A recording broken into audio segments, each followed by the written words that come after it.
My wife, 3 children, and I are selling our house, and we are headed on the road full time.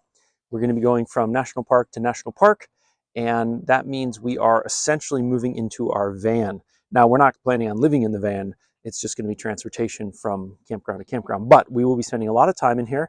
And so we've been looking for solutions that we could implement in the van that are probably a bit strange, but if you're spending this much time in your van, could make a lot of sense. So I thought I'd go over those, give you an idea of what we changed. Maybe you want to make the same changes, or maybe it just gives you an idea of what to do differently on your van. Anyway, maybe it's helpful. All right, starting from the back. First thing we did, is I removed this 12-volt receptacle that was here and rerouted it here under the carpet so it pops up right here. At the moment, you just have the bare harness, but basically you have a cigarette lighter that pops into there. And that's so my kids who are sitting in this row can basically get access to a couple USB connections to keep things charged, headlamps, flashlights, things like that. The reason I didn't do it sort of more permanent is I want this to be able to come back here, which I can get access when the seats are up and plug in like a 12-volt air pump or tire pressure pump or something like that if needed. So it's kind of just hanging out. I also removed the 120-volt socket that goes there. I'm going to put a cap on that. I haven't done it yet. And rerouted that so that it comes out right there. My children do have laptops that they use for homeschooling, and so they'll be able to charge their laptops from there. They won't be able to charge all three at the same time because the wattage is too high, but it'll be a nice, easy connection for them. And as you can probably imagine, this is normally sitting like this, and the one that I'm standing on is right there, so this is all covered up. You won't see it anyhow. All right, the next thing that I'm still working out, but maybe worth the conversation, is there's no spare tire in here right now. This is normally where the spare tire goes, but there's a lot of real estate here for putting clothes or maybe a different season's clothes or something like that. So we're planning on maybe like, I don't know, I'm going to drill a hole in here, something like that, and have access to a bunch of clothes in there. I've been driving a car for 20 years. I think I've only had a flat once. And if you get a flat, of course, you want a spare tire, but it doesn't happen very often. And in the meantime, we'd like to have the space. The thing we're doing is we're upgrading the speakers here. They're pretty cheap, and for like $25, you can upgrade them. You need some accessory brackets, but we do a lot of listening to music in the car, and I thought it was worth having upgraded speakers, so we're doing that on all four. But what I noticed with the speaker out is there's a tremendous amount of space down here. So I'm, basically past my elbow right now, and there's more to go. So I'm gonna grind away some of the sharp edges. And I don't know if we're gonna like hang a bag down in that area or something like that, but we're gonna utilize that storage space.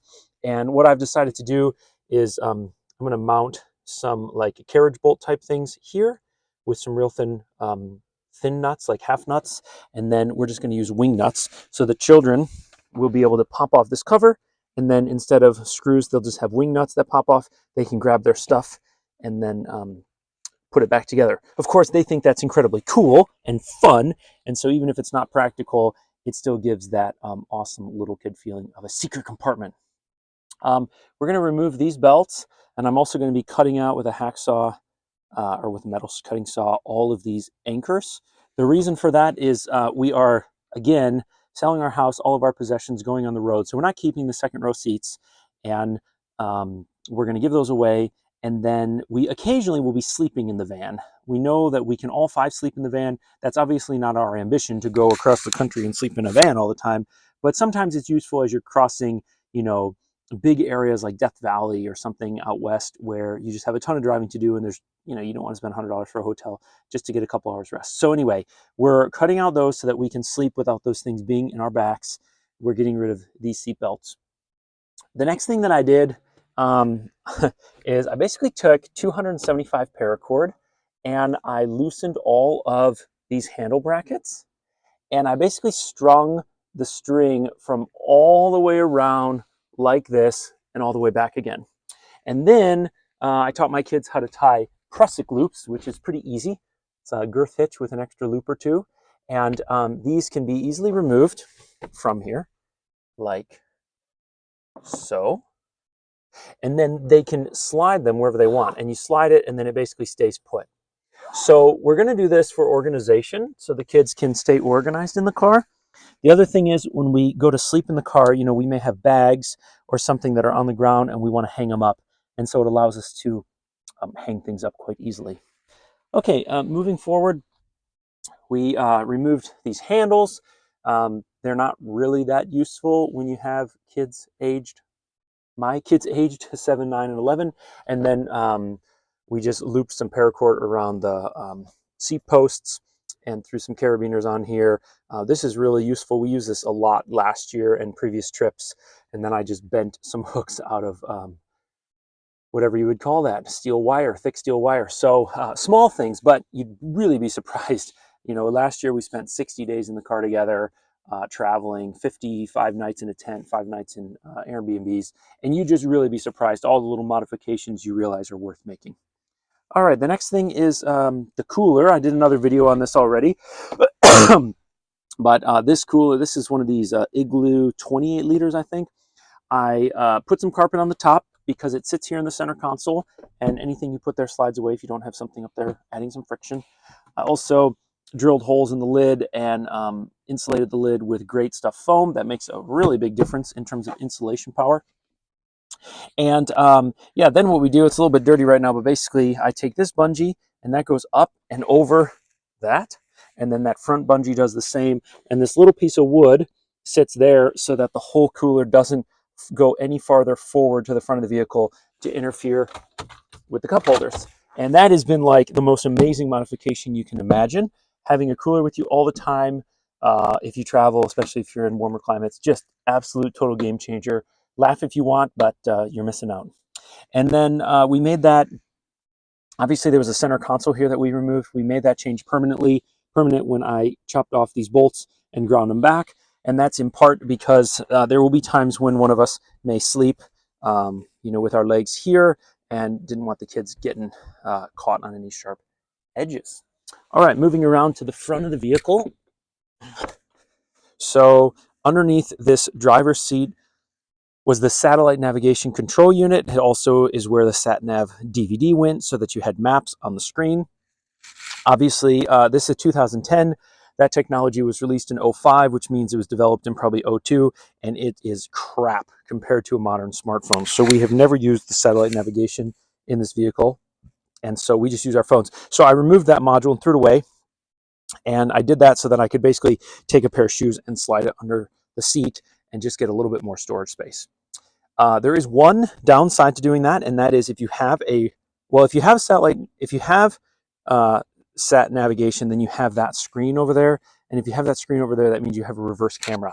When you unplug that module, you don't get any faults or anything like that in the combi or in the instrument cluster. Sorry, I used to work for Volkswagen, but you do lose your rear view camera. So just keep that in mind if that's important to you. Don't remove that. Under the passenger side seat, there's a really crappy subwoofer in a big speaker box. So we got rid of that. Same reason to get my wife some extra storage space under her seat. All right, moving along, I removed, and I did this a couple years ago, I removed both of what you have here. Here you have a 12-volt cigarette lighter, and here you have an auxiliary in 3.5 millimeter mini jack. I removed both of those from this area, and they're now kind of tucked away back here behind the dash.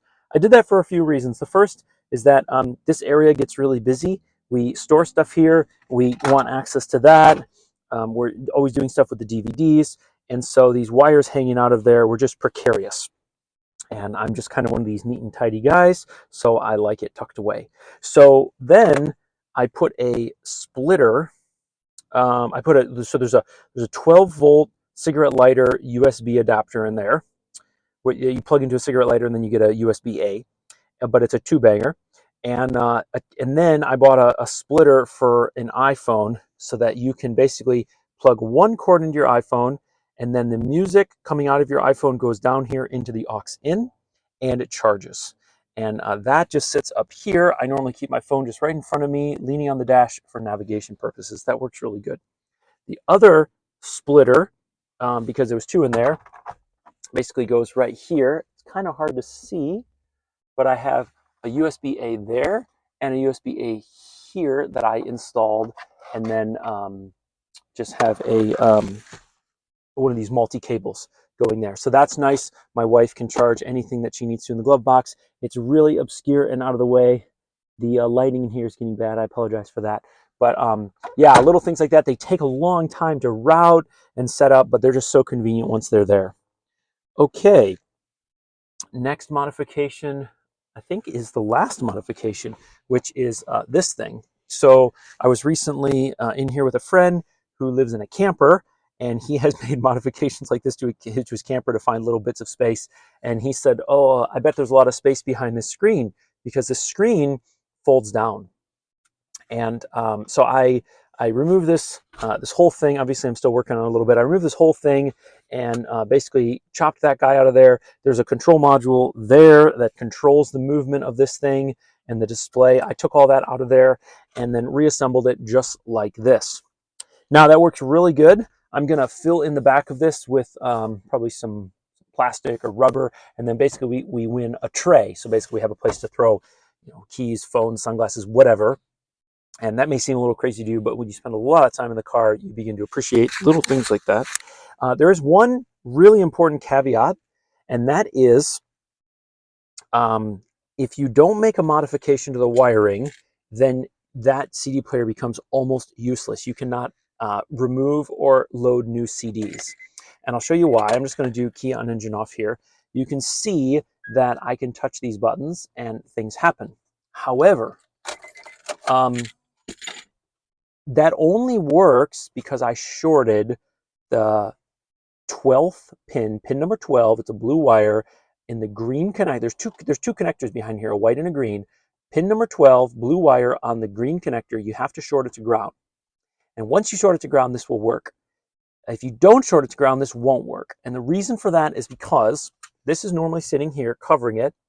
And when you hit the open close button, this thing tilts down, and only when it tilts down is pin number 12 grounded. Because for whatever reason, and I understand it, but Honda decided that they don't want this thing lit up for no reason when this screen is covering it. And so this module has to be told that this screen is tilted down in order for those functions to work, the load and the eject. And you do that by grounding out pin 12. So all right, I think that's it for my funky modifications. Maybe you found that interesting. Maybe it's just a good laugh. I don't know. If it gets me a view, then I guess it's worth it. Anyway, I hope you have some ideas for your own vehicle, and maybe my ideas on this vehicle were helpful to you. If you have any questions, please let me know. I'm happy to make more detailed videos, but I'm just not sure how much interest there's going to be in this because it is kind of wacky. So have a good day, folks. God bless you. P.S. One thing I forgot. I did modify these seat belt buckle switches, the electrical switches inside of both of these, so that I don't get any chimes from the instrument cluster if I'm not buckled.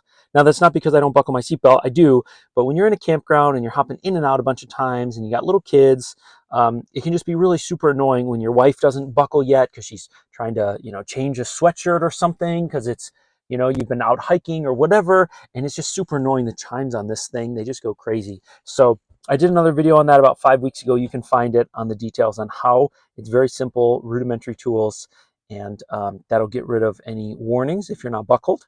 And that will also save you money if your seatbelt switch fails and it's constantly chiming at you even though you're buckled. All right, bonus feature, bonus footage. Take care, folks.